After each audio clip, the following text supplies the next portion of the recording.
होना चाहिए इंटरफेरेंस, और इस चीज को बड़ी संजीदगी से देखा जाना चाहिए। मैंने इसलिए कहा था कि ये इंस्टीट्यूशंस जो इलेक्टेड गवर्नमेंट के पास पहले थी हमें वापस दिए जाने चाहिए। जे&के पावर डेवलपमेंट कॉरपोरेशन में पावर मिनिस्टर हूँ, लेकिन पावर डेवलपमेंट कॉरपोरेशन अभी तक इलेक्टेड गवर्नमेंट को वापस दिया नहीं गया है। और आप भी जानते हो, मैं भी जानता हूँ, अगर ये इल्जाम मेरे किसी मिनिस्टर के खिलाफ लगा होता, अभी तक एसीबी वालों ने छापा लगाया होता। ये प्रोजेक्ट्स न सिर्फ जम्मू कश्मीर के लिए हैं, ये पूरे मुल्क के लिए हैं। These are projects of national importance. इसमें कहीं पे भी दखल की इजाजत नहीं होनी चाहिए। और फिलहाल मैं जानता हूं ये एक ऑनरेबल एमएलए के बारे में बात की गई है, लेकिन किश्तवाड़ में हर प्रोजेक्ट में जो 2 ऑनरेबल एमएलए ऑपोजिशन के हैं, कहीं ना कहीं वो दखल दे रहे हैं। और इसमें जो हमारे एजेंसीज हैं उनको अपना काम करना चाहिए। उमर साहब, ऑस्ट्रेलियन टेरर अटैक को कैसे देखते हैं? ऑस्ट्रेलियन टेरर अटैक सिडनी में बड़े अफसोस की बात है। वो कहां से थे, कौन थे, मैं उसमें नहीं जाऊंगा। बेगुनाह लोग मारे गए। और मैंने हमेशा ये कहा है, जब ये हमारे यहाँ हुआ है, कहीं और हुआ है, कोई भी मजहब आपको इस बात की इजाजत नहीं देती कि आप इस तरह बेरहमी से किसी बेगुनाह का कत्ल करो। मैं तो उस बहादुर को भी सलाम करता हूँ जिसने अपनी जान की परवाह नहीं दी। मैं वो वीडियो देख रहा था, किस तरह वो उस पर झपट पड़ा और उसने बंदूक छीनने का काम किया। पता नहीं कितने लोगों की जान उसने बचाई। लेकिन ये बड़े अफसोस की बात है, होना नहीं चाहिए।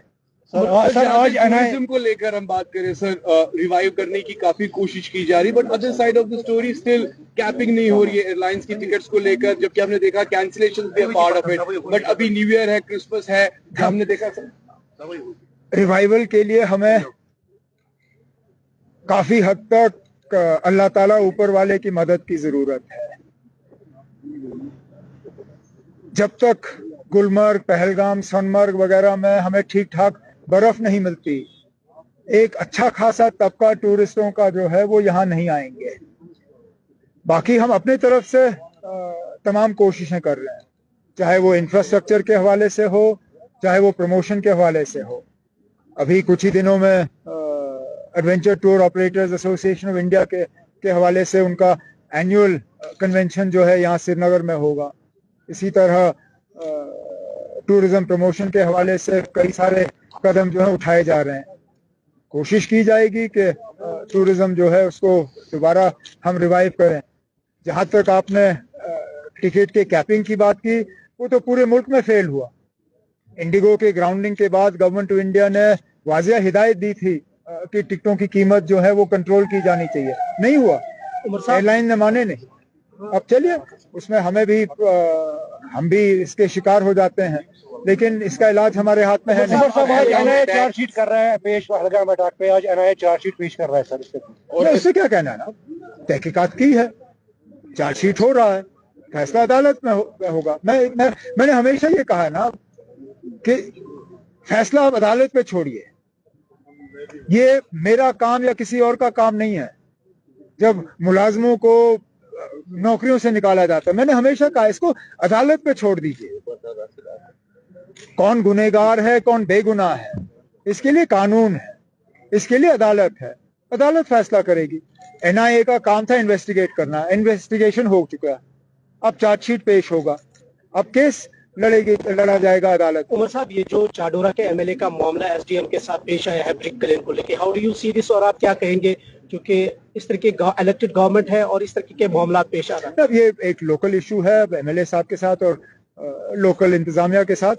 जो भी इसका हम हल निकाल सकेंगे निकाल लेंगे, लेकिन इंतजामिया को भी इस चीज का ख्याल रखना होगा कि इलेक्टेड रिप्रेजेंटेटिव आसमान से टपक के नहीं आता सर।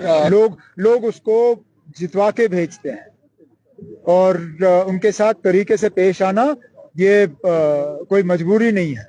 ये हर अफसर की, यहाँ तक मैं चीफ मिनिस्टर हूँ, लेकिन मेरी जिम्मेदारी है कि मैं इलेक्टेड रिप्रेजेंटेटिव्स के साथ जो है तमीज से पेश आऊं।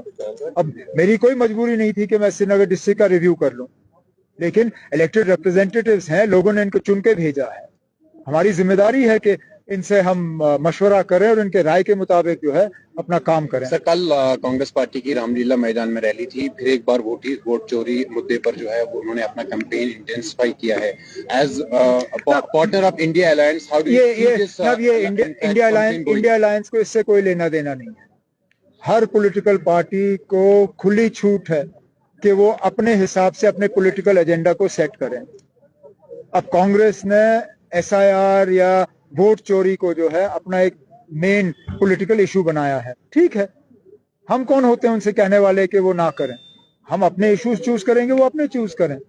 ठीक है। आखिरी सवाल है, जो गवर्नमेंट ऑफ इंडिया ने डिनाई किया है कि जो न्यू इंडस्ट्रियल पॉलिसी 2021 है उसमें जो प्रपोजल दिया गया था कि उसको एक्सटेंड किया जाए। एक्सटेंड की बात नहीं थी, उसमें जो रकम रखा गया था वो रकम खत्म हुआ है। अब हम गवर्नमेंट ऑफ इंडिया, खासकर मिनिस्ट्री ऑफ फाइनेंस से कोशिश कर रहे हैं कि इस रकम को बढ़ा दिया जाए। अभी तक हम उनको कन्विंस करने में कामयाब नहीं रहे, लेकिन कोशिश हमारी जारी है।